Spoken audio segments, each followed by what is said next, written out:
उज्जैन के वीर राजा विक्रमादित्य को एक तपस्वी ने कठिन काम दिया। राजन, शमशान के पेड़ पर जो बेताल लटका है उसे ऊसे कंधे पर उठाकर मेरे पास लाओ। पर याद रहे, अगर तुम बोले तो बेताल भाग जाएगा। शमशान की खामोशी, उल्टे लटके बेताल की लाल आंखें। राजा ने जैसे ही उसे उठाया, बेताल बोला, राजन, मैं एक कहानी सुनाऊंगा। अगर जवाब जानते हुए भी चुप रहे तो तुम्हारा सिर फट जाएगा। एक राज्य में एक न्यायप्रिय राजा था। उसने अपनी बेटी की शादी एक गरीब पर बहुत ईमानदार युवक से कर दी।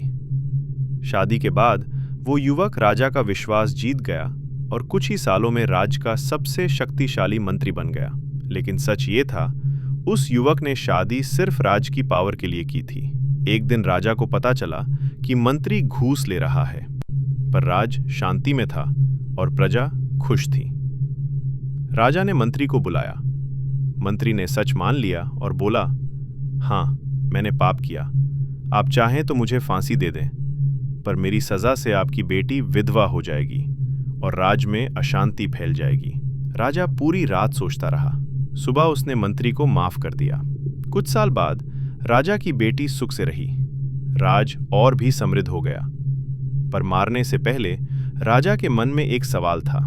बेताल बोला, राजन बताओ, सब जानते हुए भी मंत्री को माफ करना, क्या राजा न्यायप्रिय था या न्याय का घटक? अगर मंत्री दोषी था तो उसे सजा क्यों नहीं मिली? और अगर राज की भलाई के लिए पाप को छोड़ा जा सकता है तो पाप और धर्म में फर्क क्या रहा? राजा विक्रम का कंधा भारी हो गया, पर धर्म ने उसे चुप रहने नहीं दिया।